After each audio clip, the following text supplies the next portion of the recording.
It was the kind of night we all secretly hoped for in the ICU. Quiet. Machines beeped their steady rhythms. The corridors hummed with low light, and most of our patients were stable or asleep. It was past midnight, and I sat at the nurse's station with Morgan, sipping lukewarm coffee and glancing occasionally at the security feeds displayed across the wall-mounted monitors. It was the southern wing I was keeping an eye on, a row of rooms, mostly empty, save for one elderly man recovering from surgery. As I scanned the monitors, something moved across the bottom corner of the screen. A small figure. My stomach tightened. I leaned closer. "Did you see that?" I asked Morgan, voice low. She squinted at the footage. "Hold on." Then we both saw it. A child, barefoot with long hair, darted across the hallway on the black and white screen. She moved quickly, vanishing into one of the patient rooms. I froze. There were no pediatric patients in the ICU, none. We double-checked the logs earlier. Everyone was accounted for. Adults only. Morgan's eyes went wide. "That's not funny," she muttered, standing abruptly. I was already halfway down the hallway, her footsteps catching up behind me.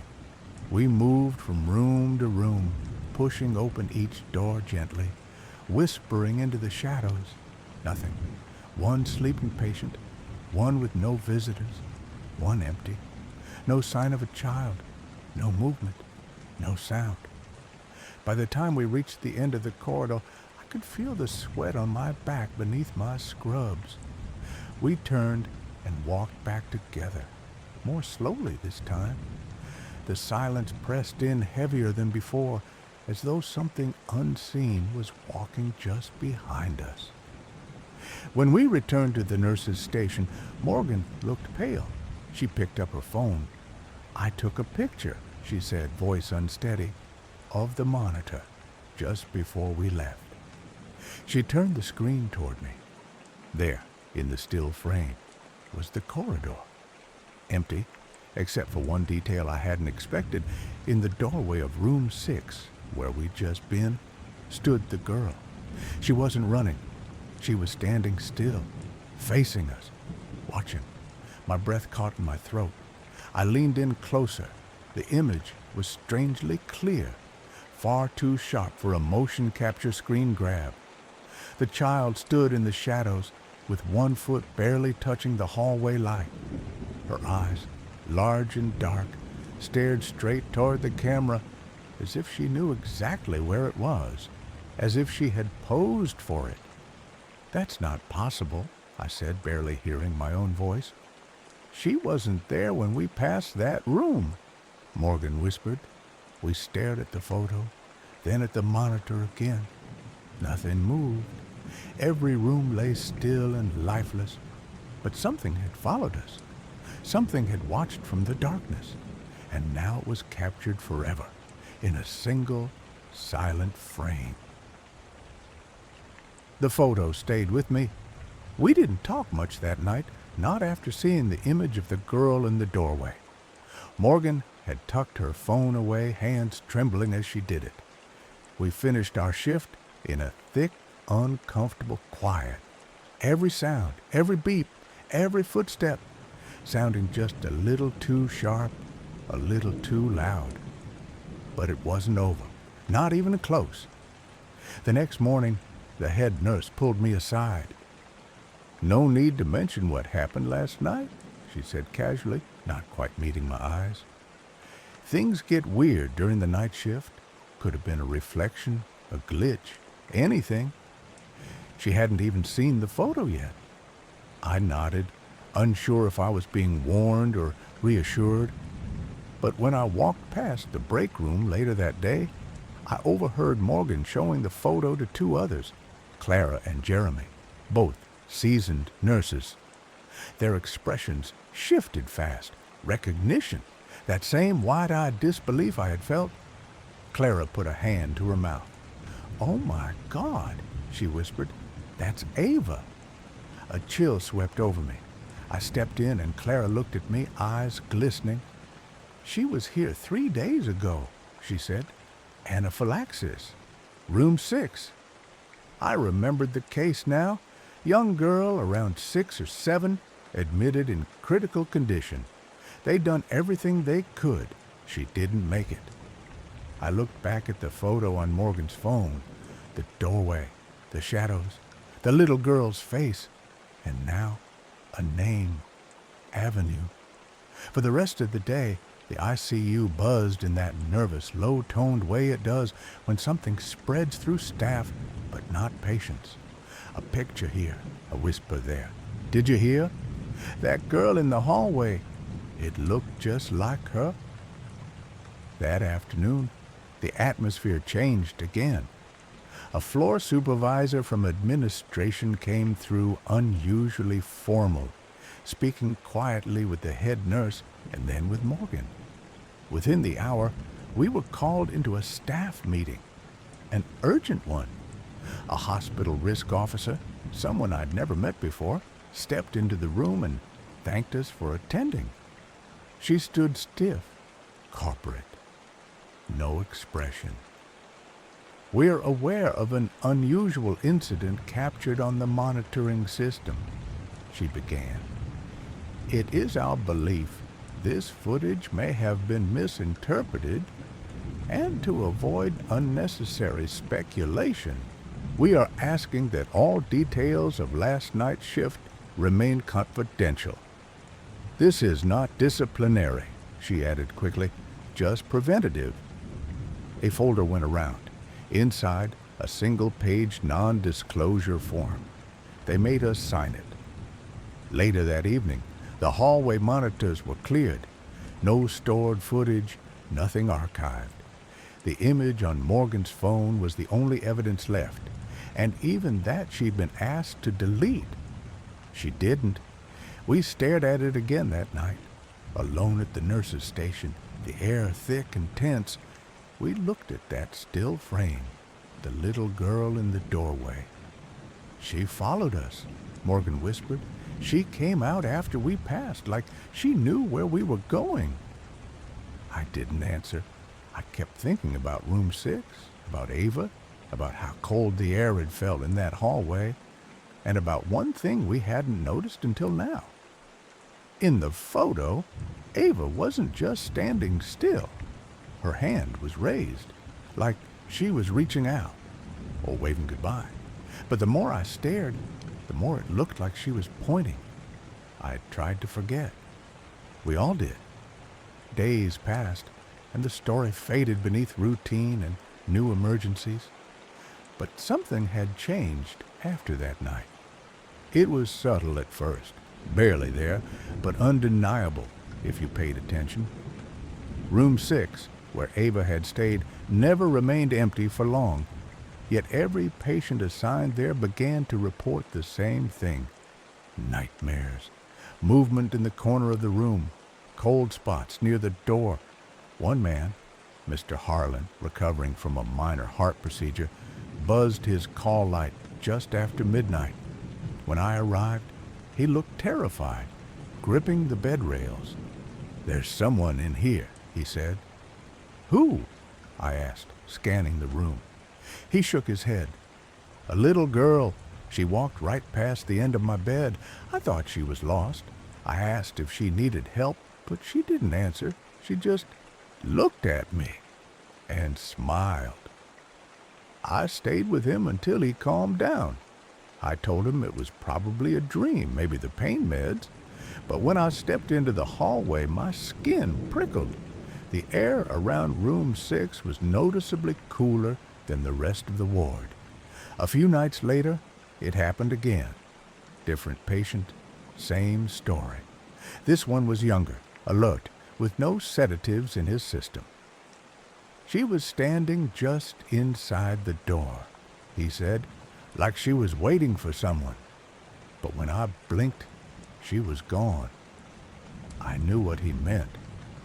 Morgan and I didn't talk about the photo anymore, but we hadn't deleted it either. Some nights, we'd glance at it like a shared secret, waiting for the moment one of us would say, "We need to show someone." But we never did. Then something new happened. We started hearing her. The first time it was just a whisper. I was charting at the station alone when I heard soft footsteps. I turned, expecting a tech or aide. No one. The hallway stretched quiet in both directions. Then, unmistakably, a child's giggle. Light, quick, and close. I stood up so fast my chair clattered behind me. The sound had come from near room 6, but the door was closed and the lights were dimmed. I walked toward it slowly. The moment I reached the door, the heart monitor inside spiked into alarm. The patient, a woman in her 50s, stable just an hour earlier, was in full distress. I called for backup, ran through protocol, and we stabilized her. But she wouldn't stop crying after. She kept saying the same thing. She touched me. I felt her hand. Cold, so cold. By the end of that week, 3 staff members had requested not to be assigned near room 6. Morgan avoided that hallway altogether, unless she had to pass through. The charge nurse started switching patient assignments around without explanation. One night, I arrived early for my shift and overheard 2 techs talking near the elevators. "They're saying room 6 has a shadow," one said, "that it doesn't show up on the camera feed anymore, just flickers when someone's inside." My stomach turned. Later that same night, I pulled up the live security footage again, just to see. Room 6's monitor was active, but dim, almost fogged, like the lens had been lightly smeared. No other camera had that problem, and then, for just a second, something moved across the screen. A flicker, small, fast, like someone running. But the room was locked, lights off, and no staff had entered for hours. The timestamp on the monitor ticked forward. I leaned in. There she was, Avenue, not standing this time, not watching. This time, she was walking slowly toward the camera, head tilted, face blank, closer, and then the feed cut to static. 2 weeks later, they closed room 6. Official reason, electrical maintenance. But we knew better. They'd had too many complaints, too many unexplained monitor malfunctions, too many near codes without clinical cause. Still, before the door was sealed off, there was one final patient assigned there. A teenage boy, Marcus, recovering from a motorbike accident. Alert, stable, no history of hallucinations, no pain meds. The shift had started like any other. Morgan and I were both on, tense, quiet. Room 6 was the elephant in the ward. Even though it was occupied, none of us walked past it unless we had to. I volunteered to check on Marcus first, some half-buried instinct telling me not to let Morgan near that room again. When I entered, he was sitting up, staring at the foot of his bed. "Hey, Marcus," I said gently, "how are you feeling?" He didn't answer right away. Then, "There's a girl who comes in at night?" I felt it like a sudden weight on my chest. He continued, eyes still fixed forward. "She doesn't talk. She just stands there. Sometimes she walks toward the door like she wants me to follow." My mouth went dry. "Has she touched you?" I asked before I could stop myself. He shook his head. "Not yet." That word chilled me. Yet. I checked his vitals. Normal. I ran through neuro checks. Sharp, oriented. Still, something was wrong. The lights in the room flickered once, just enough to catch my attention. I glanced at the hallway monitor as I stepped out. Marcus was alone again. But when I walked back toward the station, Morgan was pale. She pointed to the live feed. "Look," she said. There was movement in room 6. The overhead lights dimmed, then blinked. The screen distorted slightly, static, ghosting the edges. And then, just to the left of Marcus's bed, the figure appeared, a child, standing beside him, motionless. I sprinted down the hall. The door to room 6 creaked open slowly when I touched it. Inside, Marcus was asleep. Lights steady, room quiet. No sign of anyone else, but the corner near the window felt colder than the rest, not like a draft, like something had just been there. That night, Morgan and I stayed past our shift. We watched the footage on a loop, rewinding, pausing. Every time, the figure appeared for only a few seconds before vanishing. Then, just before dawn, the feed glitched again. But this time, it wasn't room 6. It was the nurse's station. The monitor caught it from a wide angle, the chairs, the counter, our coffee mugs. Then a blur, quick, darting, child-sized, and finally, clear as day, standing behind one of the chairs, Ava. No smile, no expression, just watching. The screen froze for 1 second longer than usual, and then everything resumed like nothing had happened. Morgan stood slowly. "She's not just in room 6 anymore," she whispered. I didn't respond. I didn't move because I already knew. Room 6 had been closed, but Ava never left. Story 2. They say the dead don't clock in, but I've worked the graveyard shift at Hospital Juarez long enough to know that's not entirely true. It started on a Wednesday, always the worst nights. Patients came in like a tide, accidents, seizures, the usual chaos. I was still relatively new, assigned to the older wing they barely use anymore. The paint peeled off the walls there like dry skin. The lights flickered without cause. The place smelled like old antiseptic and something else, like steam and starch. I joked once it smelled like someone was ironing clothes in a basement. Nobody laughed. That night, a man named Arturo was wheeled into the emergency bay, elderly, with a head wound and an erratic pulse. I did what I could, but I was spread thin. The monitors were beeping wildly. One of the interns passed me paperwork with shaking hands. I hadn't eaten since noon. My head was spinning, and the IV car kept losing a wheel. I left Arturo for just a few minutes, 5 maybe, while I helped restrain a combative psych patient. When I returned, Arturo was calm, asleep. The bleeding had slowed. I blinked. His vitals had stabilized. Confused, I checked the chart. Someone had noted new medication, an anticoagulant I hadn't administered, but there was no signature, no timestamp, nothing. When I asked around, everyone shook their heads. No one else had touched him. Later that night, I walked past Arturo's bed again. He was awake, staring ahead. "She was here," he whispered before I even asked. "The nurse, the one with the quiet shoes. She'd fixed me." I smiled politely, assuming confusion. "I was the only nurse here, sir." "No," he said, and his voice turned hollow. "She looked sad. She didn't speak. She touched my shoulder, and I felt warm." The rest of the shift was uneventful, but when I filed the reports, I saw something that made my hand shake. Room 303, Arturo's room, hadn't been occupied in over a decade.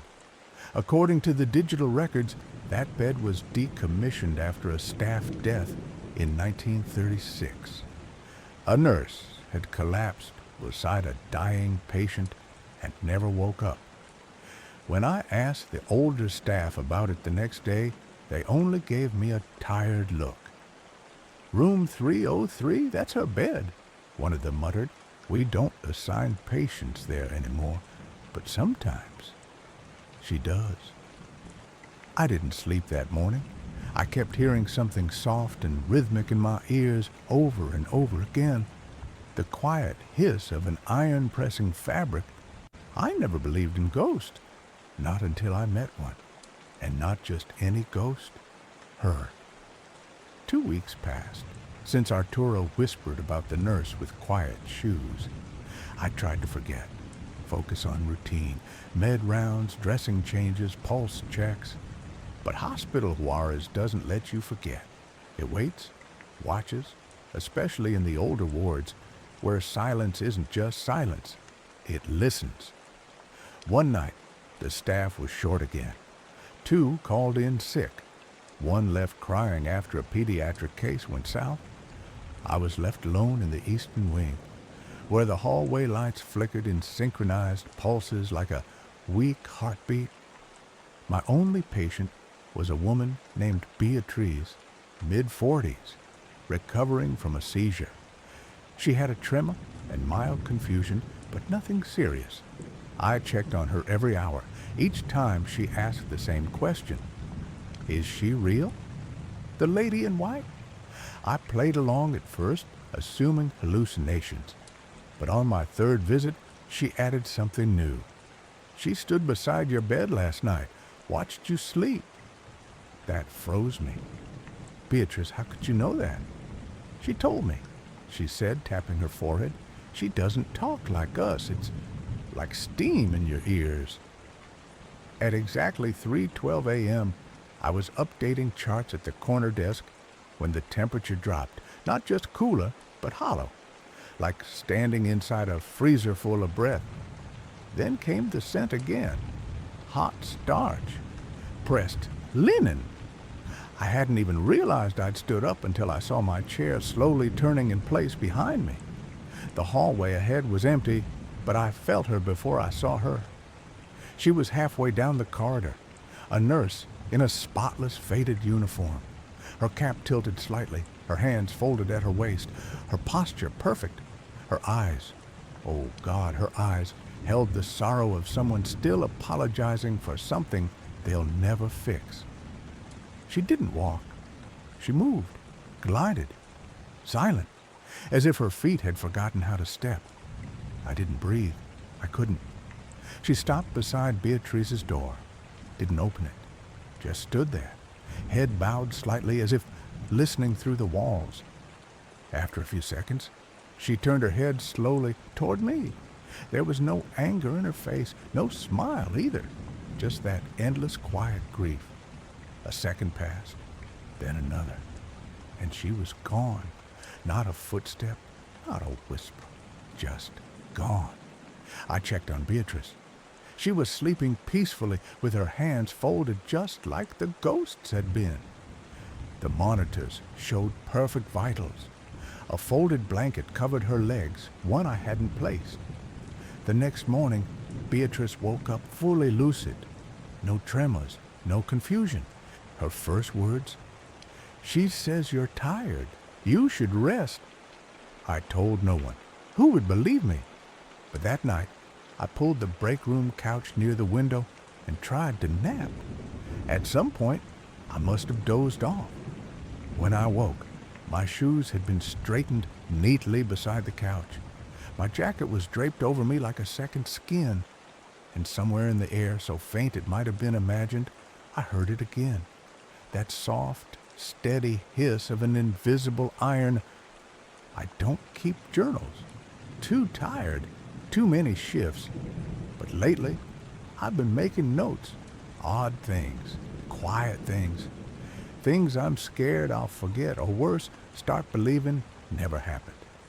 It began again during a thunderstorm. The kind that rolls over the city in sheets, making the hospital lights blink like dying stars. I was assigned to room 312 that night, close to her hallway. The others avoid it, even if they won't admit it. They swap patients, shift assignments, anything to stay out of that section after dark. I didn't have the luxury. The patient, a boy named Samuel, had pneumonia, barely 10, weak, fevered. His parents had gone home to rest, trusting us to watch him. I took vitals every hour, adjusted his mask, whispered encouragement into the buzz of the machines. At 2:47 a.m., I noted his temperature was rising again. I left to fetch cooling pads, and when I returned, the air was different. Still, frozen. And she was there, standing at the foot of Samuel's bed. I stopped moving. I swear, even the machines quieted like they were watching her too. Her back was to me, but I could see her hair tucked beneath the crisp edges of her cap. Her hands hovered over the child, not quite touching. She leaned forward and did something subtle. Adjusted his blanket, smoothed it, then placed a small silver thermometer at the edge of his pillow. One I hadn't brought. I stepped forward. I didn't mean to speak, but it came out anyway. "Who are you?" She turned halfway, just enough for me to see her cheek, pale and still as paper, and her lips, pressed together like someone holding in a lifetime of apologies. Then she vanished, not like smoke, but like a scene snipped from film. Clean, sudden final. The boy stirred, coughing once, then relaxed. His temperature began dropping within minutes. The thermometer? Gone when I looked again. I checked the medical log. Somehow, it had been updated with dosage notes I hadn't entered. Dosage we hadn't prescribed. I printed the report, brought it to Dr. Morales in the morning. He frowned at it, said it looked off. We checked the system again. My earlier log was missing completely. The timestamp was blank, the entry unsigned. Must have been a glitch, he muttered, though his tone was anything but sure. Just keep an eye on things, okay? That night, I came back to work early, before the sun had even set. I walked the long hallway past 303, past the linen closet where no one stores linen, and stopped outside the locked door at the end. The unused records room, I don't know what I was expecting, but I didn't expect it to be open. Inside, the dust was untouched, yet the shelves, her shelf, was neatly ordered. Files from the 1930s. I found one marked E. Martinez. The folder was impossibly cold, like something dug up from deep, unlit earth. Inside were two things. A photo. A young nurse, her uniform flawless, standing beside a bed with a boy just like Samuel, though dated 1935, and beneath it, a handwritten note, shaky and faded. I failed one. I won't fail again. I put it back and closed the cabinet, hands trembling. From the hallway, the faintest sound reached me. Hiss, press, hiss, like cloth being ironed. I didn't turn around, not yet, but I whispered to the air, "I know who you are now." I started hearing her more often after that night in the records room, not just the faint pressing sound, but breath, quiet, measured, just over my shoulder. And not just me. Other nurses began whispering again. The old stories stirred up like dust from a shaken bedsheet. Room 306 had a new patient. Her name was Elena, elderly, diabetic, post-surgery, a quiet case, the kind that doesn't draw attention, but on the third night, her monitors began spiking, heart rate erratic, oxygen levels dipping. I rushed in expecting to find her in distress, but she was calm, too calm. Her eyes were open, fixed toward the corner of the room. "She already checked me," Elena said softly. "I didn't want to bother you again." I blinked. "Who?" She pointed toward the air like she could still see someone standing there. "The nurse, the one who walks quiet, the one with the smooth hands." She touched my forehead, and I stopped hurting. I asked who else had entered. The camera said no one had. The system logs were clean, but when I opened her chart, the file had been updated, blood sugar corrected, insulin administered. My initials signed, not by me, I didn't report it because I knew the next time it happened, I was ready. I pretended to leave a sleeping patient unattended in the pre-op ward. One of the others, a cynical orderly, agreed to help me test it. We dimmed the lights. I waited in the shadowed break room across the hall. At exactly 3:14 a.m., the hallway chilled. A subtle change, a whisper-thin breeze that moved nothing and everything. I saw her. She stepped through the wall like the paint meant nothing to her. She didn't float. She walked, smooth, precise. Her shoes made no sound. Her uniform gleamed like something pressed just that morning. She entered the room without hesitation. We watched her from the monitor. She leaned over the patient, adjusted the IV tube, and tucked the blanket beneath his chin like she had done it 1,000 times. Then, without looking toward the camera, she tilted her head just enough to let us know she knew we were watching. And then, just like that, she was gone. We checked the patient's chart. A new line had been added, written in a clean, dated script no one uses anymore. Vitals stabilized. Observed mild arrhythmia.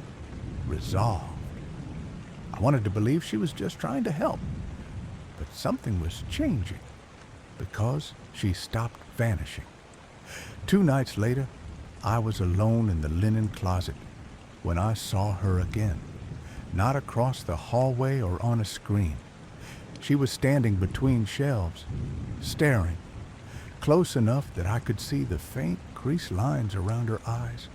She looked tired, not evil, not even angry, but something beneath her expression trembled, like the weight she carried was becoming unbearable. I asked her, without moving, "What do you want?" She didn't answer. She stepped forward, one single step, and raised her hand like she meant to touch my face. Her fingers were inches from me. Then an alarm rang out. ICU. She vanished before I turned my head. I ran. The ICU monitors were in chaos. 2 nurses shouted conflicting orders, struggling to stabilize a young woman post-op. They said they hadn't even noticed the warning signs until the system blared. But the strange part, the alert hadn't come from our equipment. It had come from the old monitoring terminal, long disconnected. That night, I returned to the records room. The photo was gone. In its place was a single ironed cloth napkin, folded perfectly, still warm to the touch. We haven't seen her since. But each night now we hear it faintly, hiss, press, hiss. Some say she's moved on. Some say she's waiting for the next forgotten soul. I say she never left. Story 3. They wheeled me into St. Francis Hospital just after midnight. No sirens, no drama, just a quiet hum under the fluorescent lights and the low murmur of shift change. I wasn't the patient, of course. I was the newest medical intern, Dr. Aphalis, fresh from med school, tired but hopeful. The halls smelled like old antiseptic and something else.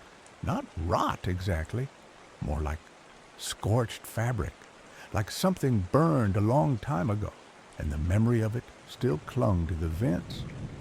On my first morning, the chief of medicine, Dr. Scrit, greeted all 19 of us with a clipboard and a crooked smile. 19 start today, she said, pacing in front of the nurse's station. We've got a pool going to see how long each of you lasts. We laughed, nervously. She didn't. That was my first warning. Ward A9 was mine. A forgotten corner of the hospital with flickering lights and no working clocks. They told me it was transition overflow, a place where patients waited between departments. But the beds were always full, no names on the charts, just numbers and the patients. They didn't speak. Some didn't move. One old woman sat up every night at 2:13 a.m., stared at the ceiling, and began humming a lullaby that never repeated. I checked. Every night it was a different tune. On my third night, I found the staff lounge door ajar. Inside, one of the other interns, Corin, sat hunched over the table. He didn't hear me come in. His scrubs were soaked with something dark and sticky. His hands trembled over a yellow legal pad. "Corin?" I asked. He turned to me wide-eyed. Blood leaked from the corner of his mouth. "It's in the lights," he whispered. "It watches through the flicker." Then he jammed a pen into his own throat. I remember screaming, backing into the hallway, fumbling for help. But when I returned seconds later, Corin was gone. No blood, no note, just an empty chair and a faint rhythmic buzzing from the overhead bulbs. I reported it. They told me Corin had transferred to the psych unit, no records available, no forwarding info. When I insisted I'd seen the blood, Dr. Scrit smiled and handed me a clipboard. "Take 2 nights off," she said. "You look tired." I didn't sleep. Not really. Not after that. Because when I came back, Corin's name was carved into the wall behind bed 3 in Ward A9. Deep, ragged letters, as if gouged with fingernails. The patient still stared, unmoving. The old woman's lullabies got stranger. One night, she hummed a melody I remembered from childhood, one my mother used to sing. She'd been dead 10 years. And then the whispers started, not from the patients, from the vents. It was always the same phrase, "Don't look at the door after midnight." Of course I did. And that's when I saw it. Not a person, not quite. Something tall, thin, wrapped in surgical gowns that flapped even without wind. It didn't knock, just stood there, waiting. And I swear, it was humming the same lullaby. It's been 4 days since Corin disappeared. 4 days since I saw that figure behind the glass pane of Ward A9's door, humming in the dark. I haven't told anyone, not because I'm afraid they won't believe me, because I know they will. And that's worse. There's something hollow in the way the nurses look at me now, like they're waiting, like they know. The vents started whispering again last night. Only this time, the voices weren't just murmurs. They spoke clearly. "You're not supposed to be here after 3:17. I checked my watch. 3:04 a.m. I turned away from the vent. I should have walked out right then, but something about the voice, it didn't sound threatening. It sounded worried. That night, the lights didn't flicker. They buzzed, constant, high-pitched, like the air itself was short-circuiting. The patients were all awake, eyes wide open, unblinking. Even the catatonic ones, even the ones who hadn't moved since I arrived. Bed 6, the teenage boy with burned scars across his face turned his head toward me for the first time. His voice came out like he hadn't used it in years. "You have to find the list."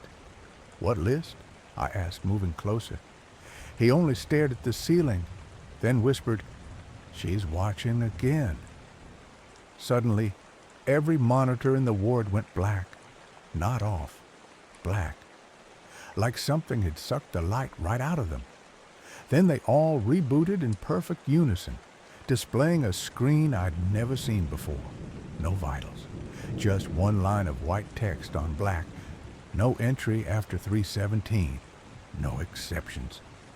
It was 3:16. I didn't run. I should have. But something about that phrase, it matched what I'd heard in the vents. A warning, a chance. So I stepped into the hallway, planning to wait out the night near the elevators. That's when I heard it. The scraping. like something with long nails dragging across the walls behind me, slow and steady, not loud, just deliberate. I turned the corner and everything changed. The hallway was wrong, stretched too long. The floor was wet, though nothing had spilled. The overhead lights were dimmer here, casting shadows that twisted on the walls even when nothing moved. Then I saw the paper, crumpled and bloody, lying under the base of a rolling tray by the wall. I unfolded it with trembling hands. It wasn't just a note. It was a list, written in blocky, rushed handwriting. St. Francis survival notes. Do not lose. This don't acknowledge the ones who hum. Never open the door marked B112. If a patient says you're not real, leave immediately. There is no children's burn unit. If you see that sign, close your eyes and wait. Do not look into reflective surfaces after 2:45 a.m. Stay out of A9 after 3:17. No exceptions. Just then, the air shifted. That's the only way I can describe it, like the hallway took a breath. And from the end of the corridor, something moved. Not fast, not loud, but unmistakably toward me. It was tall, unnaturally so, draped in hospital sheets that seemed to writhe. I couldn't see its face, but it didn't need one. I felt it watching me, felt it through my bones. I bolted, back to A9, slammed the door, locked it. When I looked up, all the patients were staring again, but this time they weren't blank. They looked terrified. And behind me, just on the other side of the glass, was the tall thing, still waiting, its head tilting slowly like it was curious. The old woman hummed again. The lights buzzed louder. I clutched the blood-stained paper. Stay out of A9 after 3:17. I looked at the clock. 3:18 a.m., and I realized I'd already broken the rule. I didn't sleep after what happened in Ward A9. I stayed in the on-call room, wide-eyed, clutching the list until morning rounds began. No one mentioned the power outage. No one mentioned the figure, not even the nurse who had passed me in the hallway as I stumbled back. She looked at me like nothing had happened. Or worse, like everything had gone exactly as expected. Dr. Scritt made her usual morning sweep with her team, tapping her clipboard like a metronome. She looked at me once, just once, and gave this tiny, sharp smile that sent cold trickling down my spine. When she passed, I noticed something scrawled across the back of her clipboard in faded red ink. Some doors open inward. I didn't know what that meant at the time. Not yet. It was during my break that I noticed the hallway again. Only this time it wasn't the same. One of the janitor closets near the eastern stairwell was gone. In its place was a smooth, unmarked door. No handle, no window, just a keycard slot with a pulsing green light. The hallway was empty. I checked my watch. 2:21 p.m. I should have walked away. Instead, I took a step forward, and the green light blinked twice, then turned blue. The door slid open with a hiss. No alarms, no cameras turning, no footsteps behind me. Just that silent invitation. Beyond the door was not a room. It was a hall, dimly lit, narrower than any corridor in the hospital, the walls covered in flaking gray paint and what looked like old plastic sheeting that clung to everything like skin. There was a noise, faint and metallic like a breathing machine somewhere deep inside. I stepped through. The door sealed behind me. At first I thought the hall was empty, until I turned the corner and saw the wheelchair. It was facing the wall, unmoving, but I could see the back of the patient. Pale scalp, thinning, colorless hair. The body was small, child-sized. but it sat with unnatural stillness, its head cocked just a little to one side, like it had been listening for something, waiting. I should have backed away. I should have run. Instead, I whispered, "Are you okay?" The thing in the chair twitched, not just its head, everything. Every limb spasmed like it had been shocked awake, and the wheels creaked as it started to turn toward me.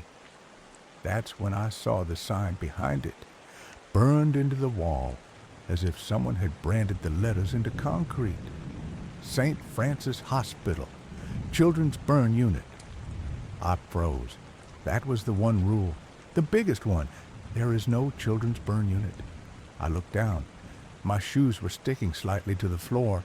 Red, not blood, melted linoleum, warped from heat. The walls around me were blistered. The lights above hissed like they were boiling. The chair turned fully now, and I saw its occupant. It wasn't a child. It wore what looked like a child's hospital gown, scorched and clinging to melted skin. The skin had the texture of wax, dripping in places, but the face had no eyes, just hollow black sockets that looked straight through me. It didn't move to attack. It didn't scream. It just watched. And then it smiled. A voice, thin, high, and unmistakably in my ear, said, "You found the door. Now you don't get to leave." The lights went out. When I came to, I was in a different ward entirely. Ward C5. Staff said they found me unconscious near the elevator. They acted like I had fainted. My badge was missing. So was my phone. But the worst part? That door near the eastern stairwell? It was gone again. Just a blank wall, as if it had never existed. I checked my pockets for the list. Gone. But later that night, while changing in the locker room, I found something slipped between my folded scrubs. A fresh slip of paper. Same handwriting. Faint traces of red. A new line had been added at the bottom. "If you see the door with no label and a green light, do not enter. That's not for you. That's for them." I kept telling myself it was stress, hallucinations, lack of sleep, the usual excuses that crumble when the hospital lights flicker and something breathes just above the ceiling tiles. It started again during a routine IV rotation. I was restocking supplies in storage room 3B when I heard a soft tapping above me, metal against metal, deliberate and rhythmic. I froze, my hand mid-reach toward a saline bag, and listened. Tap, tap, tap, tap, then silence. The vent above the shelf shifted ever so slightly. Dust spilled down like ash. I backed up, the cart bumping the door behind me. I wanted to leave. Every part of my body screamed to run, but I had just read a new rule posted in the locker room that morning. Do not acknowledge her if you hear tapping in threes. She knows you're listening. I stood perfectly still, pretending not to hear. The vent's grill bent inward, like something behind it had pressed its face right up against the slats. I saw fingers, charred and cracked, curling through the gaps. And then something whispered, "Dr. Aphelis." It wasn't a question. It knew me. I slammed the door open and sprinted into the hallway. Nobody was there. The hallway monitors blinked red for a second before going black. Later that shift, while helping transport a critical patient to ICU, we passed by Ward F. That's when I saw it. On the monitor at the nurse's station, a grainy CCTV feed of an air vent above the surgical wing. Inside the vent, something was crawling. It didn't move like a person. It scuttled, fast, jerky, like it was used to tight spaces. The orderly beside me didn't react, but his eye twitched just once, and I knew he saw it too. He leaned over and whispered, "Don't look up in Oregon 6." Then he walked away.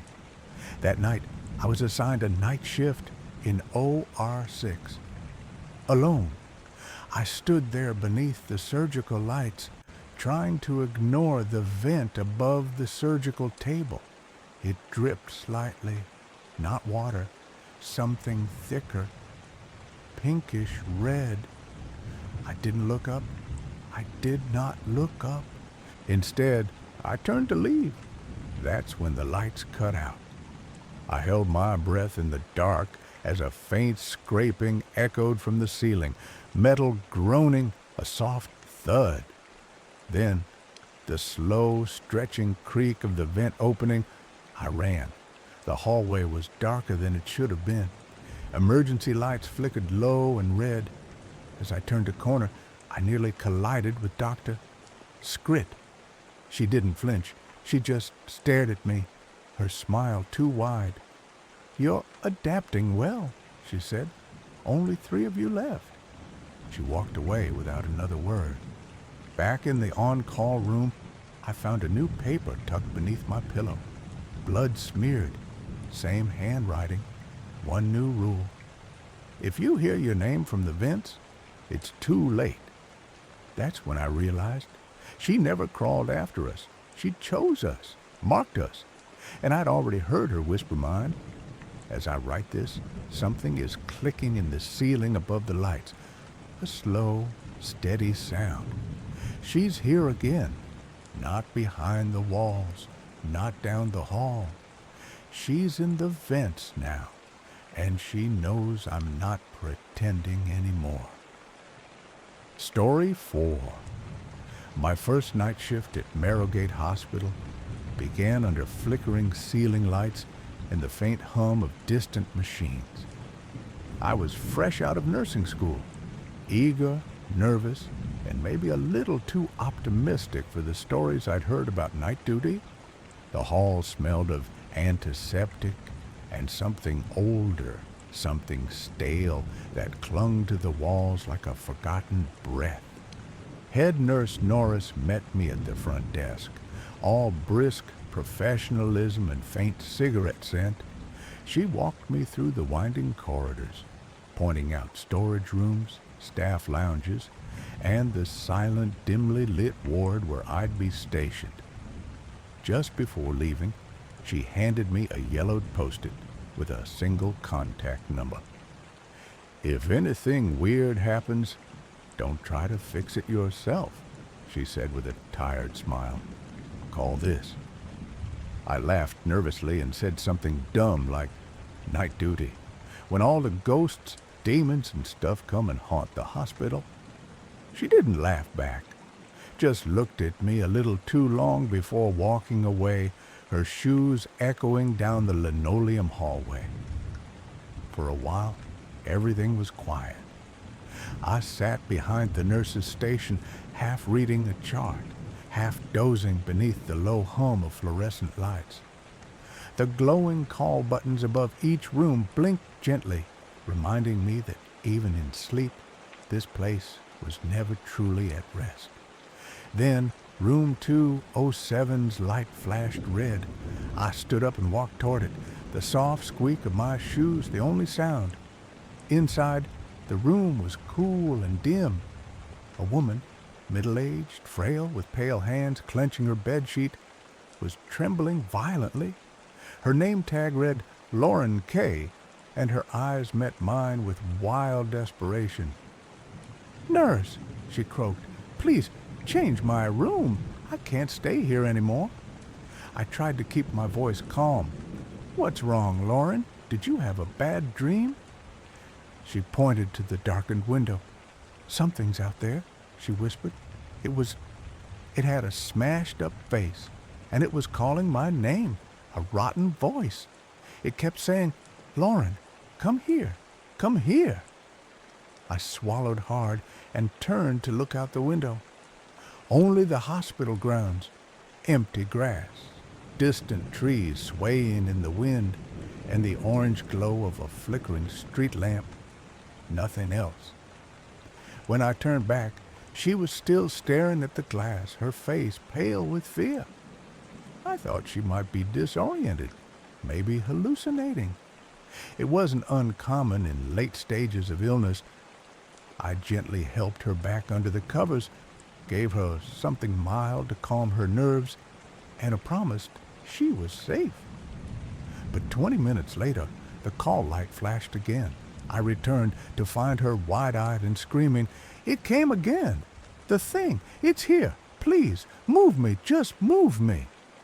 The room felt colder somehow. I placed a hand on her forehead. It was slick with sweat, and tried to calm her again. "There's nothing there," I told her softly. "You're just exhausted." But Lauren gripped my wrist with surprising strength.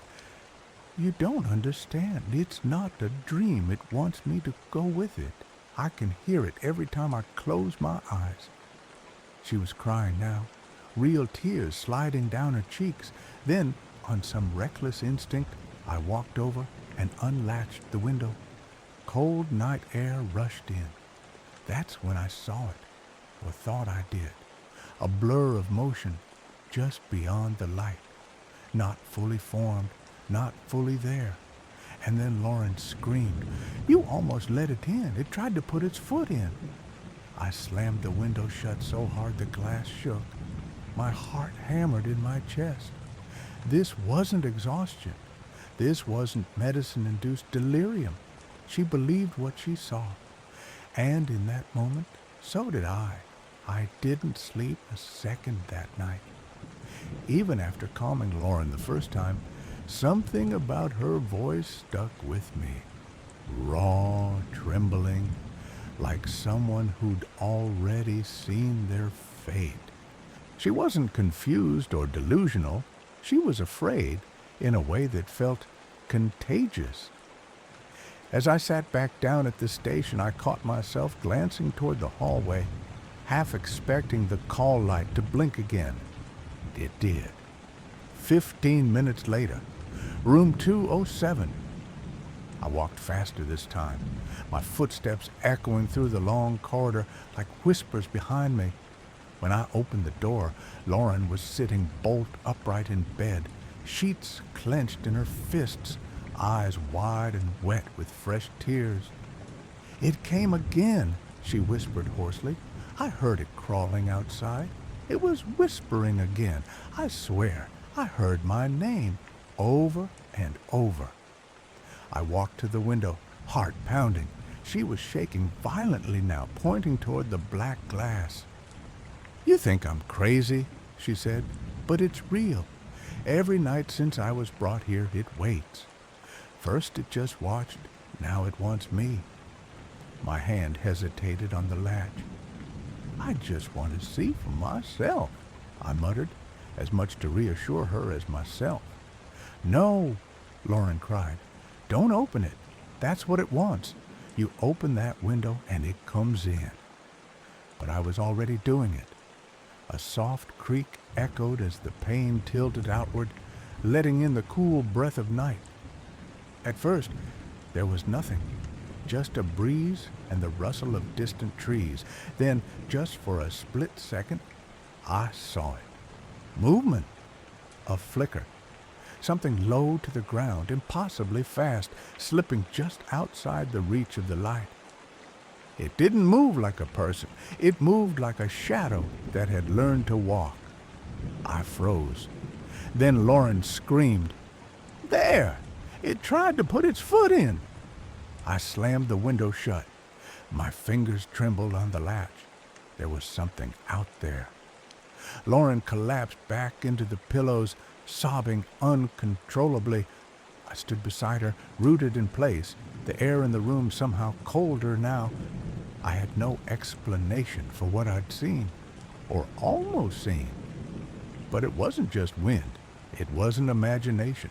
And whatever it was, it knew Lauren. I paged head nurse Norris. We moved Lauren to the nurse's lounge, warm, quiet, windowless. I helped her settle on the couch, wrapped a blanket around her shoulders, promised I'd be right back with help. She nodded once, eyes locked on the floor. I left the room and walked quickly back to the front station where Norris was waiting. I told her everything, what Lauren had seen, what I had seen, how real it had felt. Norris listened, silent, her face unreadable. "Let's go," she said finally. But when we returned to the lounge, Lauren was gone. Her blanket lay neatly folded on the couch. No sign of a struggle, no sound, just gone. The door hadn't opened. The hallway was empty. Then Norris noticed something. Faint footprints on the clean tile floor. Bare feet leading away from the couch. We followed them silently, dread crawling up my spine with each step. The prints led down the hallway, past the patient rooms, past the staff break area, down the old stairwell, to the basement, to the morgue. The lights buzzed overhead, pale and flickering. A row of beds under white sheets waited in stillness, cold, final. And there, in bed, Pete, lay Lauren. I staggered back. My legs almost gave out. Norris looked at me, her face pale. "This lady?" she said quietly. "She passed away yesterday morning." "No," I said. "No.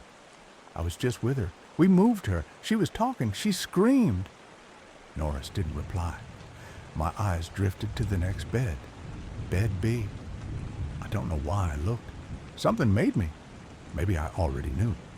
I reached out and lifted the sheet, and then I saw it. A face, twisted, broken, barely human. The mouth hung slack and ripped. The eyes are where eyes should have been, sunken deep in crushed bone. And yet, somehow it looked familiar. It was the face Lauren described, the thing at her window. I dropped the sheet and stumbled back. I felt sick, frozen, unraveling. Lauren wasn't hallucinating. She'd been haunted. And in the end, she hadn't escaped it. Whatever that thing was, it followed her even in death. I didn't go back to room 207 for the rest of the night. After seeing Lauren's cold body in the morgue, after seeing that face beside her, I stayed glued to the front desk, pretending to check charts while my hands shook uncontrollably. I couldn't shake the image. Lauren, pale and trembling just an hour before, now lying dead, as if she had never left that morgue. And that other corpse, with its shattered face and lifeless stare, it was real. Everything she said had been real. By the time morning crept in with its gray and different light, the ward started to buzz again. Doctors arriving, the day shift clocking in, new patients rolling in with the sound of squeaky wheels and soft murmurs. But I was stuck, frozen in last night's horror, in a silence no daylight could erase. Norris noticed. She approached quietly and sat next to me, placing a hot cup of coffee by my side. I didn't touch it. "I called security," she said. "We need to check the surveillance footage from last night. No patient should have been able to get out of the nurses' lounge without being seen." I followed her through sterile white halls to the security room, one of those outdated, dusty corners of the hospital with a wall full of screens and a bank of flickering monitors. The night guard, Harold, was already queued up to the right time. "Here," he said, rewinding to just after we left Lauren in the lounge. The grainy black and white feed showed her curled on the couch, knees pulled to her chest. She looked so small, alone. At 2:41 a.m., the screen glitched. Static rippled across it, distorting the image like something was wrong with the signal. Then something darker appeared in the frame. A shape. It wasn't walking. It wasn't crawling. It shifted. Like smoke or water on a surface where it shouldn't be. It crept along the wall, then slithered toward the couch. And Lauren stood, not screamed, not ran. She simply stood up, her head tilted as if listening to something only she could hear. Then she walked, out of frame, out of the room. No doors opened, no motion sensors were triggered. "Impossible," Harold murmured. We fast-forwarded through the next few minutes, watching the corridor cameras, and there, faint and flickering, Lauren moved down the hallway. But her feet never touched the ground. She floated, like her body was following something. Norris put a hand over her mouth. Then came the footage from the morgue. The timestamp read 2:53 a.m. The camera caught the door open with no one there to push it. Inside, one of the sheets slowly lifted as though pulled by invisible hands. Lauren's form climbed beneath it, lay still. The footage ended. I couldn't breathe. "It led her back," I whispered. Norris nodded slowly, and she followed it, willingly. We sat in silence. There was nothing else to say. What could we even call this? Lauren had seen something no one else could see. And when she died, she didn't pass quietly. She returned, dragged back to where the thing had first found her. Later that day, I went back to room 207. The bed was stripped, ready for a new patient, but the window, still locked, was cold to the touch. Not just cold, unnaturally cold, like it had never been warmed by the sun. As I stood there, staring into the glass, a reflection flickered beside mine. Something smashed. Something watching. I turned fast, but no one was there. That night, I didn't stay for my shift, but I knew I'd be back. I left the hospital after that night. I couldn't handle the smell of disinfectant, the hum of overhead lights, or the silence that wrapped around the hallways like gauze over something long dead. For a while, I convinced myself it had been a dream, some terrible hallucination brought on by exhaustion, fear, and maybe a little paranoia. But that denial never held, not after what happened months later. It was a stormy night, one of those thick, restless evenings where the wind howls like it's got something to say. I was staying in a different city by then, working in a private clinic.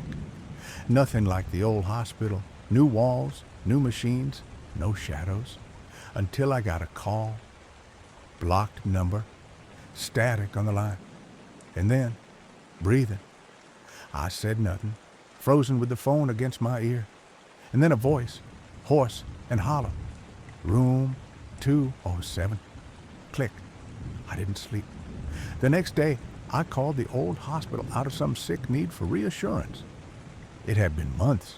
I needed to hear it was normal, that nothing had happened.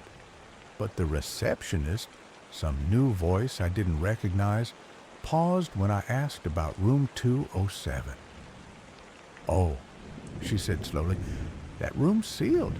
No patients go in there anymore after what happened." "What happened?" "Something keeps triggering the call button, but there's no one inside." I hung up.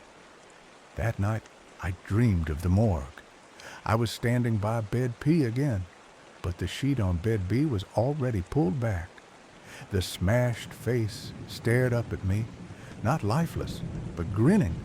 The lips moved. I couldn't hear the words, but I saw them. "Come here." I woke up with my hands shaking. My fingernails were dirty, muddy. My shoes were by the door, but wet, as if I'd gone somewhere in the night, as if I'd walked somewhere far beneath the ground. Weeks passed. I tried to forget. I buried myself in paperwork, in silence, in everything and anything but memory. And still, every now and then, a flicker, a voice, a whisper through the vents. Then the fourth call came. Not on my phone this time. It came through the clinic's intercom system, an automated, outdated unit that only activated if triggered by the front desk or the nurse's station. It crackled on at 2:07 a.m. sharp. It's back. My blood turned to ice. I bolted from the break room and checked the nurse's station. No one had touched it. Security footage later confirmed it. The line activated on its own. And the voice? It was Lauren's. I knew it like I knew my own heartbeat. And she was afraid. But not of the thing with the smashed face. She was afraid of what comes after. I don't know what that means. I don't want to. But last week, I passed a mirror in the clinic's empty hallway. For a second, I thought someone was standing behind me. Someone with a face shattered beyond recognition. And I swear, it smiled. Now, I never walk past reflective surfaces at night. I leave the lights on. I don't answer blocked calls. And I keep a folded Post-it note in my wallet. The one Norris gave me on that first night. The name on it has faded, but the number still works. I've called it twice. No one ever answers. But someone is always listening. The fourth call wasn't the last. It was just the beginning. Story 5. The first time I saw Fort Steilacoom, I wasn't looking for ghosts. I was just a broke grad student in need of a quiet place to work on my thesis. The abandoned hospital was near the edge of town, surrounded by thick woods and forgotten history. Locals spoke of it in hushed tones, like a rumor you hoped wouldn't come true. But I didn't believe in legends, not yet. I arrived just after sunrise. A dense fog clung to the fields, making the skeletal remains of the buildings look like jagged teeth rising from the earth. The old asylum loomed ahead, half swallowed by ivy and thyme. My friend Mark had dared me to explore it, even joked that if I listened hard enough, I might hear a whisper from the graveyard. I laughed at the time. That laugh still haunts me. The front doors were surprisingly easy to open. Too easy. No lock, no resistance, just a low groan as they swung inward like they'd been waiting. Inside, the air was thick with dust and mildew, but worse than the smell was the silence. It wasn't peaceful. It was too still, like the entire building was holding its breath. I wandered the halls with a flashlight, passing rows of rusted beds and shattered windows. Some doors were chained shut, others wide open. Then I found it. Room 204. The number was carved into the wood, not painted, as if someone had etched it there in desperation. The door stood ajar, and behind it, the air felt colder than the rest of the corridor. Inside was a single metal bed bolted to the floor, and thick leather straps dangled from its frame like dead vines. In the corner sat a forgotten wheelchair, its wheels fused with rust. I stepped inside, drawn by some instinct I didn't understand. That's when the door slammed shut behind me. I spun around. No wind, no draft. Just me, the room, and the sound of soft breathing that wasn't mine. I backed toward the wall, my heart pounding so loud I thought it might wake the dead. Then I saw it in the corner, just for a second. A woman crouched low, her limbs contorted unnaturally, hair hanging over her face. I blinked, and she was gone. But I could still feel her there, watching. The door creaked open again. I didn't wait. I bolted down the hallway, nearly tripping over debris, not stopping until I was outside, gasping in the cold morning light. Behind me, I swear I heard a whisper, soft and childlike. Don't forget me. I never planned to return, but something had changed. A presence had followed me home. Shadows where none should be, cold drafts and sealed rooms, the faint scent of old bandages, and always that same voice, whispering at night, just before sleep. The door I had closed never really closed, and something was waiting behind it, waiting for me to come back. I told myself I imagined it. That crouched figure in room 204, that whisper echoing in my ear. But deep down, I knew I hadn't. Something followed me out of Fort Steilacoom, something that didn't belong in the world of the living. The signs began subtly. My apartment, usually quiet, started to feel off balance. I'd wake up to find furniture shifted slightly, drawers cracked open, or pages torn from my notebook. Once, I found muddy footprints leading from my front door to the center of my living room, bare feet, small and soaked. The night I found them, I didn't sleep at all. I couldn't focus. My research for school derailed into obsession. I dove deeper into the asylum's history, losing hours, then days, down rabbit holes of archived testimonies and half-erased files. That's how I found her again, Alice Vinsot. She was 29 when she vanished. According to one brittle newspaper clipping, she was locked away by her cousin, who took ownership of her home within days. There was no diagnosis, no court hearing, just a forged document and a wagon that carried her off to Fort Steilacoom, where she spent 6 years in solitary confinement. Caged like a beast, the article said. No sunlight, no contact, no escape. The more I read, the more I saw her, in reflections, in dreams, in fleeting shadows at the edge of my vision. She always appeared near glass, mirrors, windows, screens, but never clearly. Her face was pale and distorted, like it didn't remember how to be human anymore. One night, I was studying late, the only light a desk lamp behind me. I looked up from my notes and saw her in the dark window across the room. She wasn't outside. She was in the glass, standing behind my reflection, her hands pressed to the inside of the pane, her lips moving silently. I turned fast, heart leaping. No one was there.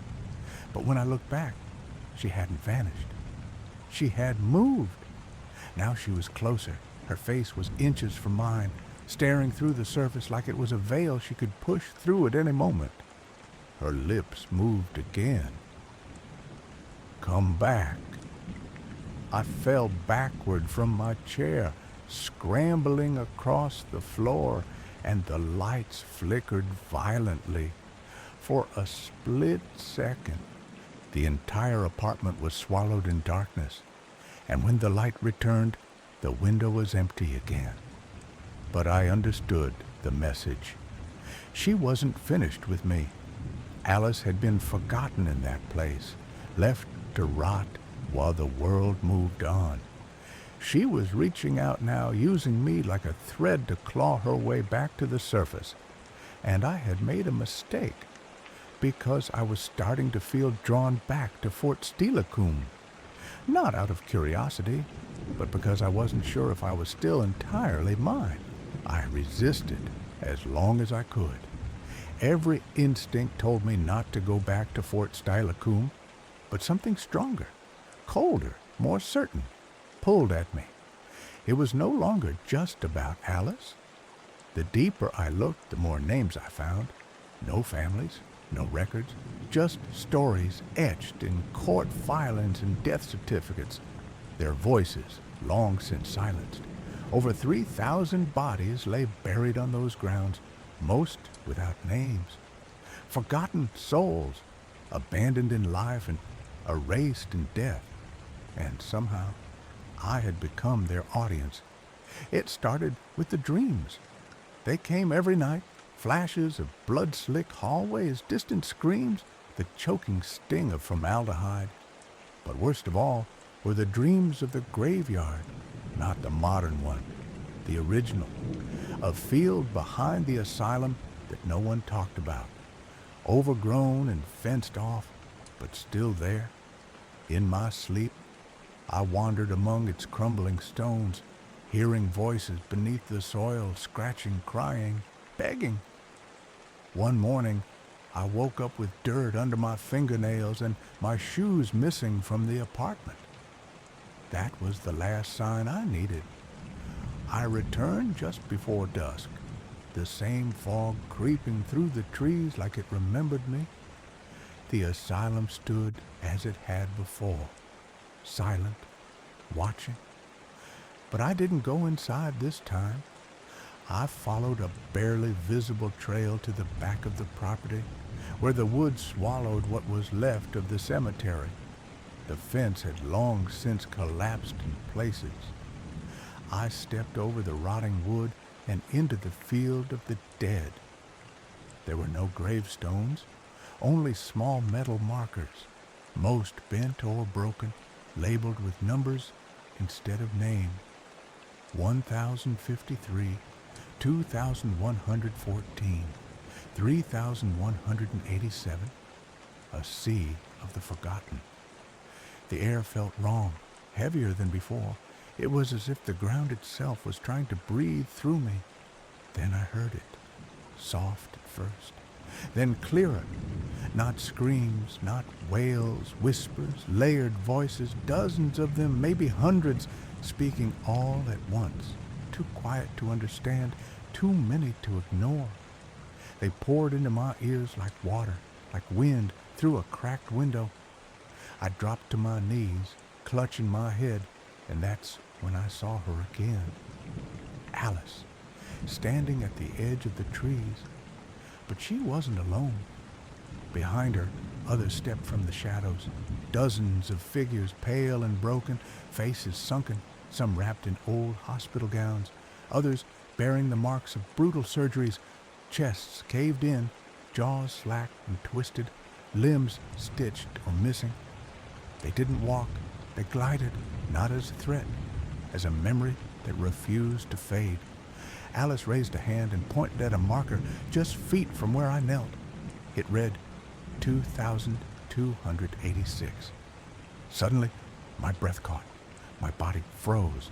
I couldn't move, not from fear, but from recognition. I'd seen that number before. In the files I pulled from the city archive, 2286 was assigned to a woman listed only as unidentified female, died 1902, cause experimental thoracic procedure. No next of kin, no follow-up, buried in the original field. Just another victim of treatment. As I stared at the marker, the earth beneath it cracked, not dramatically, not cinematic, just enough. Enough for a cold draft to rise. Enough for a thin trickle of dark liquid to seep to the surface, and enough for the whispers to surge into a scream that tore through my mind and body like fire, and then, just as suddenly, silence. The field was empty. Alice was gone. The dead had vanished. But the hole in the earth remained, and something about it told me the asylum hadn't finished its story. It had only just opened the door. The grave had opened, and something had awakened. I could feel it from the moment I left that cursed field. An invisible thread tethered from Fort Steilacoom to my skin, pulling tighter by the day. Every shadow seemed longer, every silence louder. Sleep came in fragments. When it did come, it was worse than waking. The whispers had followed me home again, but now they had learned my name. I started to lose time, minutes, then hours. Once I combed to in the shower with the water ice cold and my fingertips pruned, my notebook soaked on the floor beside me. It was filled with sketches I didn't remember drawing. Distorted faces, the asylum's crumbling walls, the grave marked 2286. Always 2286. One night, I found a note on my desk in handwriting I didn't recognize. 4 words. You are the key. That's when I stopped fighting it. I packed a bag, brought my recorder, flashlight, and a camera, and drove back to the asylum one final time. I don't remember the drive. I just remember standing at the threshold, the wind dead still, the building looming above me like it had always been waiting. Inside, the hall seemed darker, wetter, breathing. As I stepped into room 204 again, the air grew heavy and warm, thick with the scent of rot and old bandages. The bed was gone. In its place, a deep black void had opened in the floor, a gaping maw in the shape of the past. I knew where it led. Not physically, but somewhere underneath memory, beneath history. The recorder in my pocket turned on by itself. Click. "Tell them," a voice said. Not mine, not Alice's. A chorus, like every forgotten soul had spoken through one throat. Then I was falling, not through space, but through memory. I saw Alice locked in her cell, chained and sobbing, her fingernails cracked and bloody from clawing the walls. I saw doctors cutting into living flesh with rusted tools. I saw a boy no older than 10 strapped to a table, his ribs removed one by one under the hum of a dim bulb. I saw guardians forging signatures, family members stealing homes, and patients dragged screaming into the dark. And then I saw myself. I was standing in the hall, clipboard in hand, face cold and blank, not watching, participating. A flash of metal tools in my grip, screams echoing. The memory surged with sick clarity. I wasn't just a witness. Somehow, some way, I had been here before. The building had shown me not just what happened, but what I had been, what part I played. Another name lost in time, another hand in the machinery. I woke up on the cold asylum floor, gasping, covered in dust and dirt. It was morning. The void in room 204 was gone. The bed was back. The whispering had stopped. But I wasn't alone. Alice stood in the corner, eyes locked on mine. No hatred, no rage, just a silence that felt like judgment and release. Behind her, the other figures returned one last time. They didn't scream. They didn't speak. They simply watched me, as if deciding whether I had seen enough to carry their truth. And then, one by one, they faded. Alice was the last to vanish. I left Fort Steilacoom without looking back. I don't know why it let me go. Maybe because I finally listened. Maybe because I remembered. Or maybe because I belong to it now. I still hear them sometimes, in glass reflections, in white noise, in the dead hours between midnight and morning. They don't ask for help. They ask for memory. And every time I pass a hospital or hear of someone committed, I wonder how many stories are being buried, how many more graves remain unmarked. Fort Steilacoom is quiet now, but it never sleeps, and neither do I. Story 6. They told me Waverly Hills was just an old hospital, nothing more. A relic of a forgotten war against disease. But the moment I stepped onto the cracked pavement outside its looming, vine-strangled facade, I knew the truth ran deeper. The building seemed to inhale the dusk itself, each shattered window a gaping mouth frozen mid-scream. I was part of a small historical survey team sent to document old medical records. Just paperwork, they said. In and out in 3 nights. Easy. But even before the sun dipped behind the Kentucky trees, I felt the air change. Thicker, colder, laced with something rotten, like the scent of mold clinging to wet bandages. Our guide, a janitor who refused to stay past sundown, pointed to a rusted door at the back of the hospital. "Stay clear of the tunnel," he warned, voice low. "That's where the bodies went. You don't want to stir up the chute." He left without another word, disappearing down the hill as if racing the night itself. Inside, Waverly was a maze of peeling paint and shadows that moved where no light could reach. The halls groaned with the weight of memories. My footsteps echoed like intrusions, and though I was alone in the records room, I kept glancing behind me.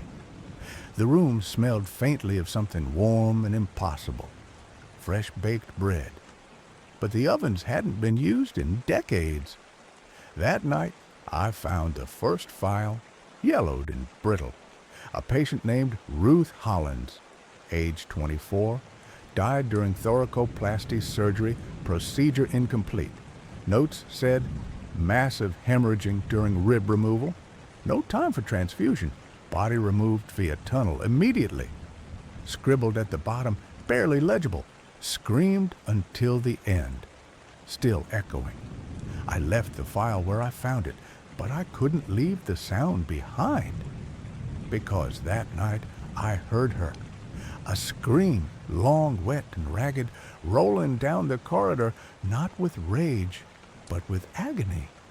Then came the dragging noise. Something heavy pulled across concrete. The body chute, I thought, but no one else was there. I should have left. I should have run. But I needed to know if Ruth was just the first or if she was only the beginning. And as I moved deeper into the decaying guts of Waverly, the hospital began to breathe around me, slow, shuddering, and very much alive. I didn't plan to go down into the body chute. No one does. By the second night, the team had already thinned. One member faked a migraine and drove off. Another refused to return after hearing a girl's laughter echo from the third-floor solarium. Though the floor was boarded up, I stayed. Not because I was brave, but because Waverly had gotten under my skin. The building whispered. It wanted to be known. The entrance to the chute was hidden behind a sagging metal door in the rear hall. I only found it because I followed the smell. Rusted metal and damp earth mixed with something sweet and wrong, like spoiled sugar. When I tugged the door open, the air that rushed out wasn't air at all. It was breath, cold, fetid, and ancient.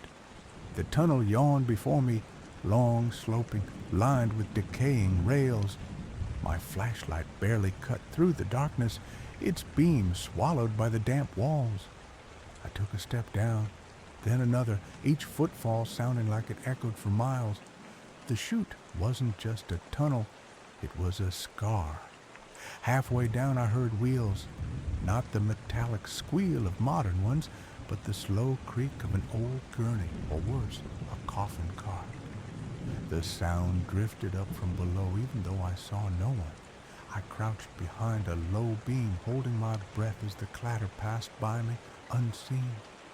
Then came the voice, software gurgling, a woman choking as she cried, "Please! It hurts! Don't take the ribs!"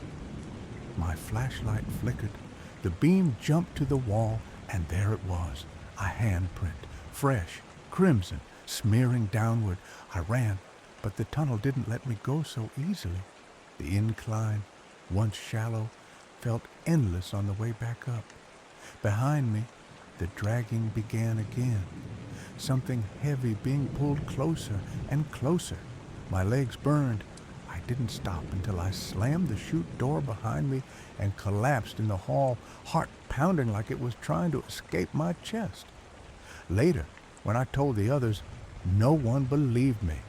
They said I was sleep-deprived, overwhelmed, hallucinating. But I know what I saw. I know what I heard. And I know this. The body chute isn't empty. It's still being used by something that was never checked out. I should have left after the chute. I told myself I would. But something in Waverly pulled at me like invisible fingers coiling around my spine.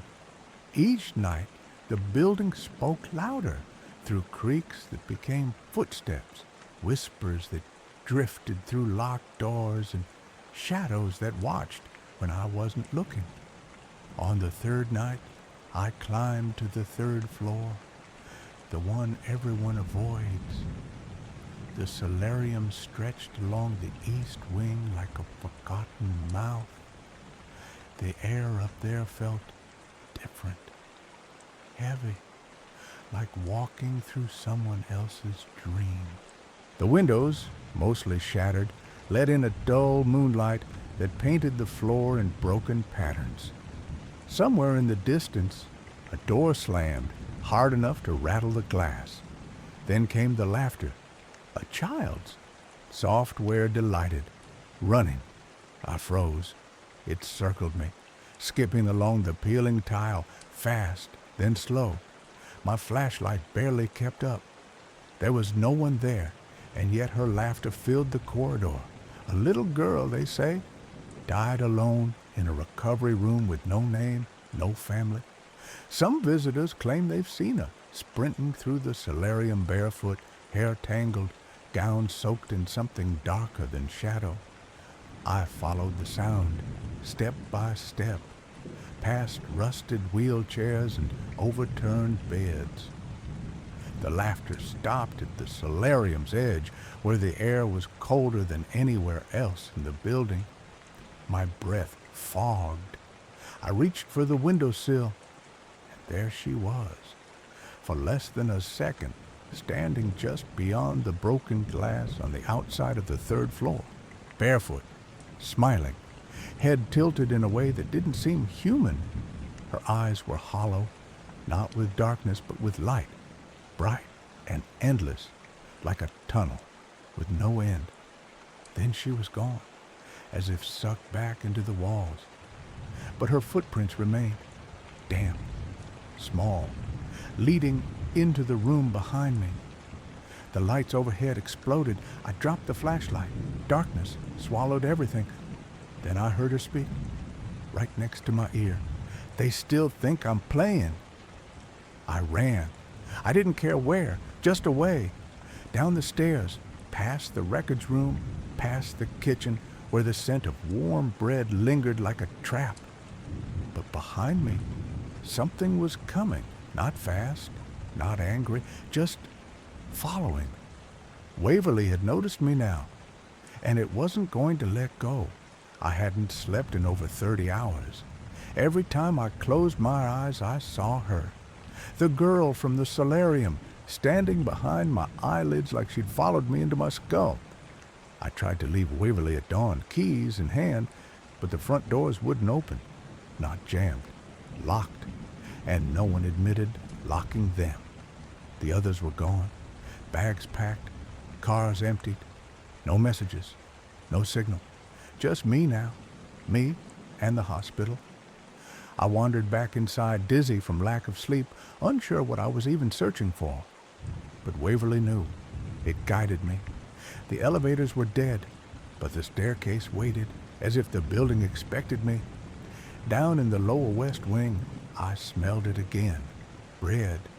Warm, fresh, sweet, impossible. I followed it into the abandoned kitchen. The walls were rusted steel, pots still hanging, untouched for decades. One oven door hung open, and from it came the faintest orange glow, and the humming, a soft tune, lilting and cheerful, echoing off metal and tile. Someone was in there. I leaned around the prep table and saw the cook, not Oliver, just a slumped figure in a tattered uniform facing the stove. Her back rose and fell with shallow breaths. Her hands, slick with blood, kneaded invisible dough on the stained countertop. I whispered, "Hello?" She froze. The humming stopped. Slowly, she turned her head, not her body, just her head, far too far. Her neck bent with the brittle snap of dried twigs. Her mouth opened, and instead of words, the sound of a train whistle burst from her throat. And then I saw them, figures, dozens emerging from the shadows of the kitchen. Patients with hollow eyes, wrapped in soiled gowns, tubes dangling, ribs exposed, silent, watching. Behind me, the chute door creaked open. I ran. But every hall twisted, looped, reformed. No matter where I turned, I ended up back in the kitchen. The cook now stood in the center, hands held out, palms up, offering me the same blood-slick bread she'd been kneading. "You're part of the story now," she whispered, her voice like wind through dry bones. "They'll never let you leave." I turned toward the hallway one last time and saw myself, standing just outside the door, not moving, not blinking, staring in and smiling. Waverly doesn't let go. It just changes your role. Story 7. I never believed in ghosts. Even as a kid, while others cowered at campfire stories, I rolled my eyes and poked at the embers, more annoyed than afraid. But that was before my first night at Linda Vista Community Hospital, long after it had closed in '91, and long after the last real patient had left its crumbling halls. It started as a side gig, security for a film crew using the hospital as a set. Easy money, they said. Just keep an eye on the equipment and make sure no thrill seekers slipped inside. They didn't mention the darkness would press against your skin like wet cloth, or the way the silence inside seemed alive. I took my post near the surgical wing, where the walls still reeked faintly of antiseptic and something older. Rot, maybe. The air was heavy, the kind that clings in your lungs. At around 2:17 a.m., the alarm by the lower stairwell buzzed to life. Short, sharp, then dead quiet. No crew down there. No one was supposed to be on that floor. I grabbed my flashlight, more annoyed than spooked, and made my way down. Every step creaked underfoot. When I reached the door to the tunnel level, the one the director had insisted we chain shut, it hung open, swinging slightly, as if someone had just passed through. My radio crackled to life with static and a soft whisper I couldn't quite catch.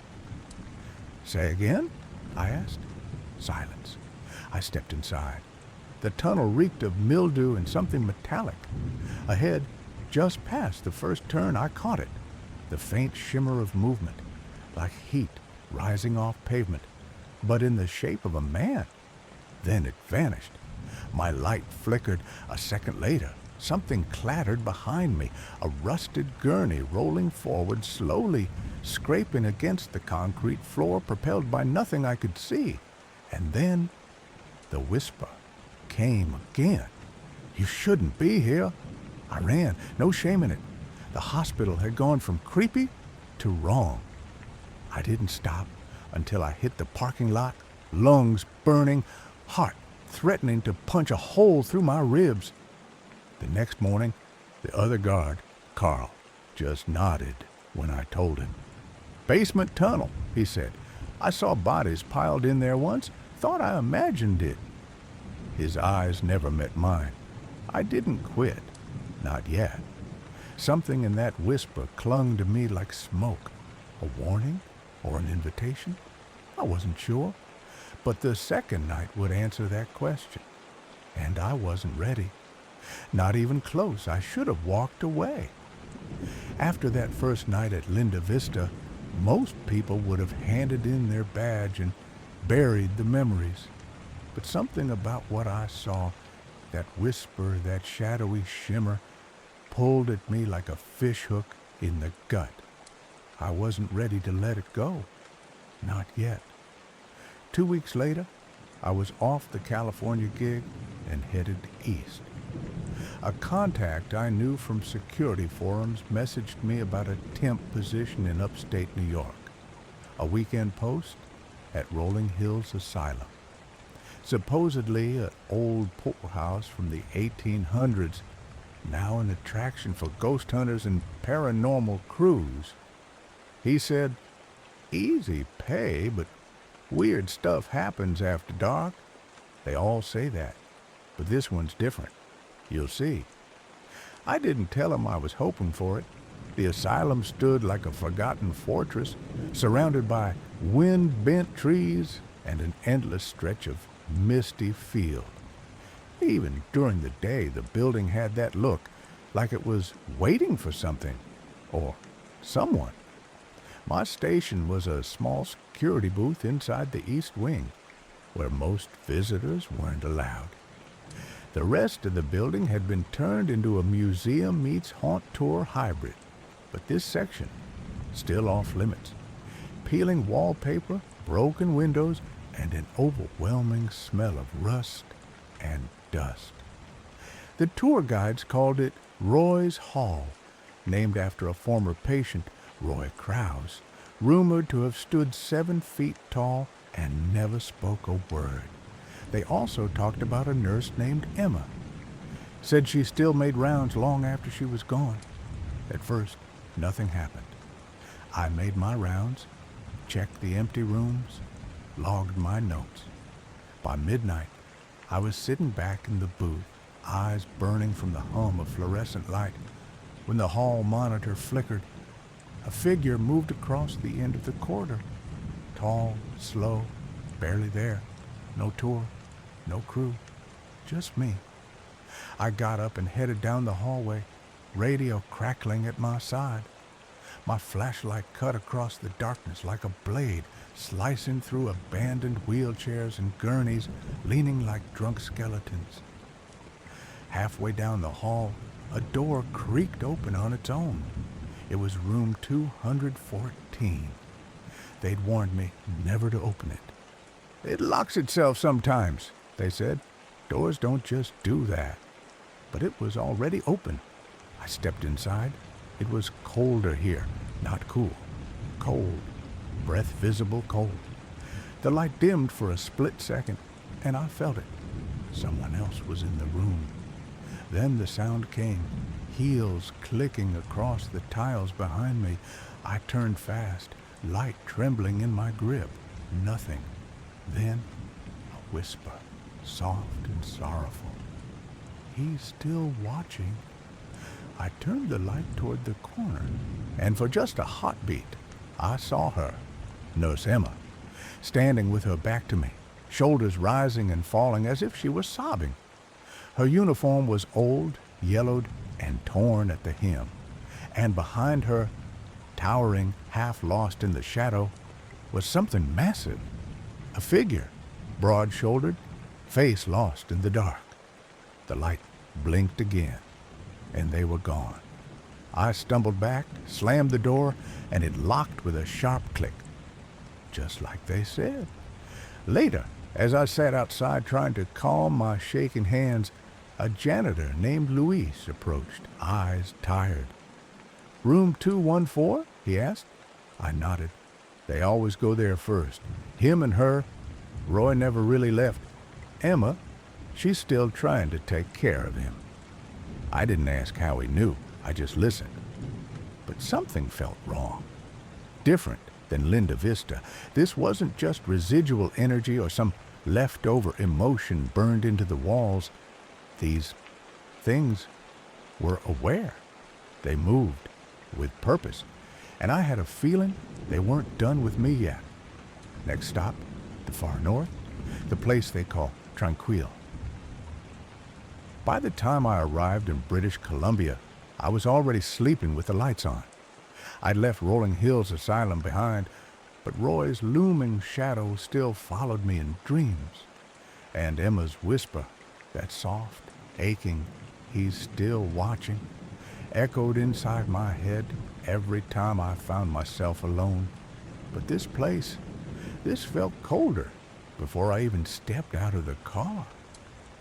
Tranquille Sanatorium stood like a forgotten kingdom by the river, its buildings weathered and half sunken in a sprawl of overgrowth. People called it a ghost town, but the term didn't do it justice.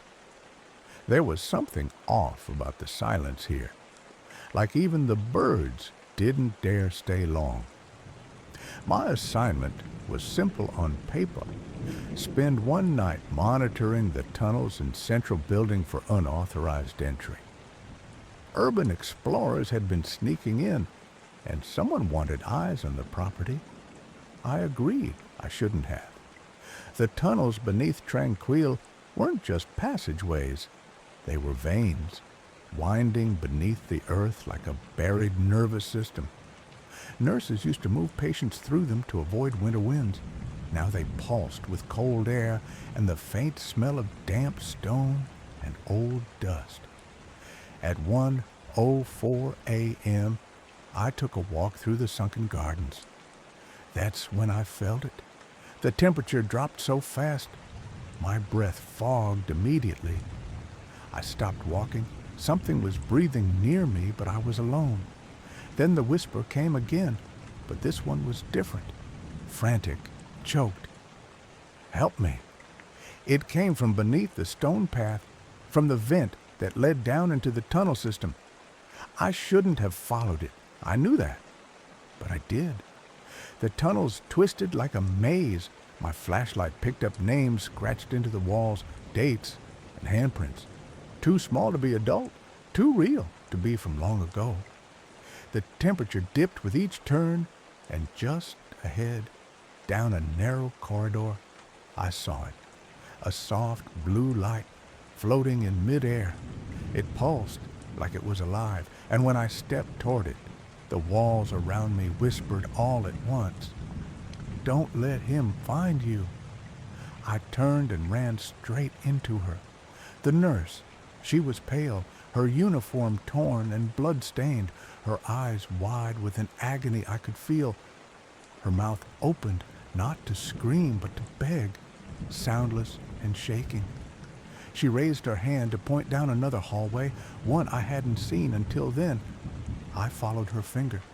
There, deeper in the dark, I saw him.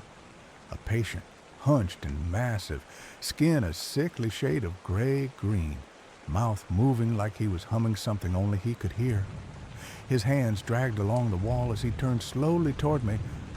I didn't wait to see what he'd do next. I ran. I don't remember how I got out.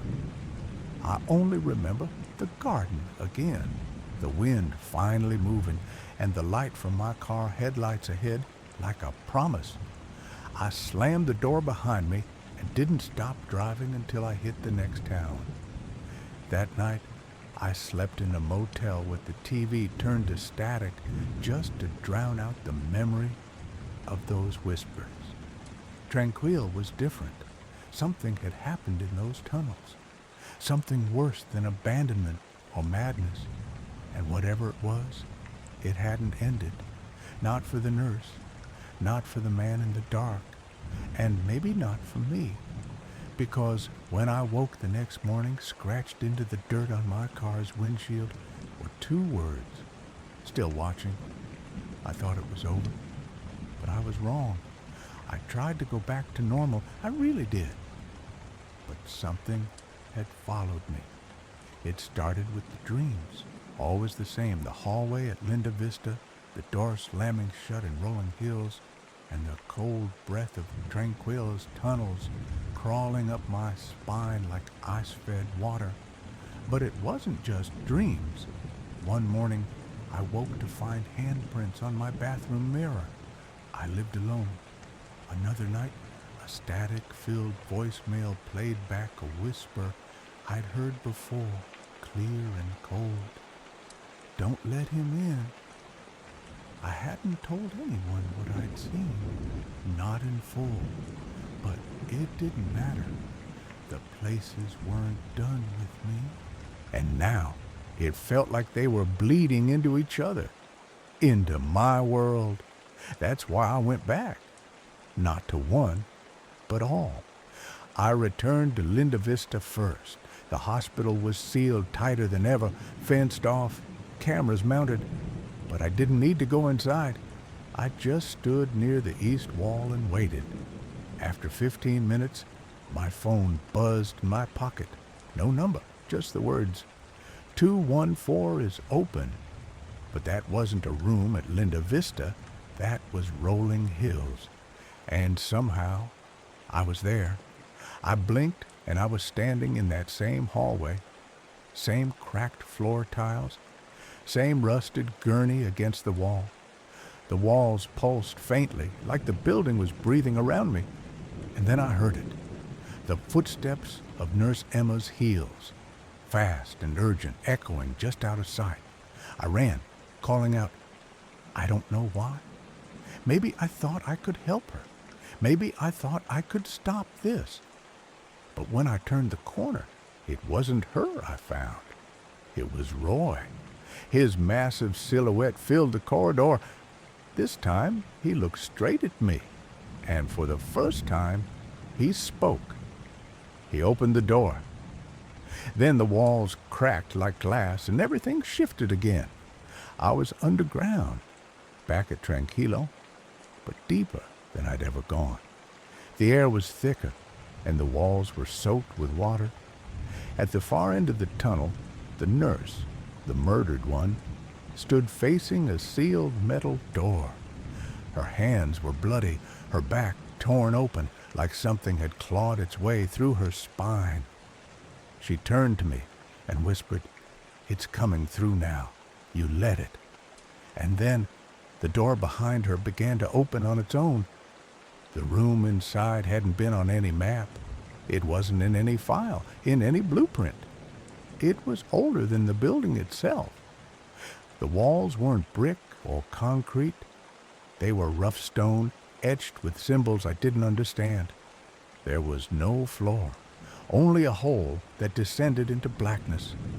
From it, he rose, not Roy, not the patient from Tranquil, something else, something made of all of them, a single entity stitched from shadows and breath and memory, its eyes flickering with every place I had ever been. I turned to run, but there were no walls anymore, only halls, bleeding into each other like dripping ink.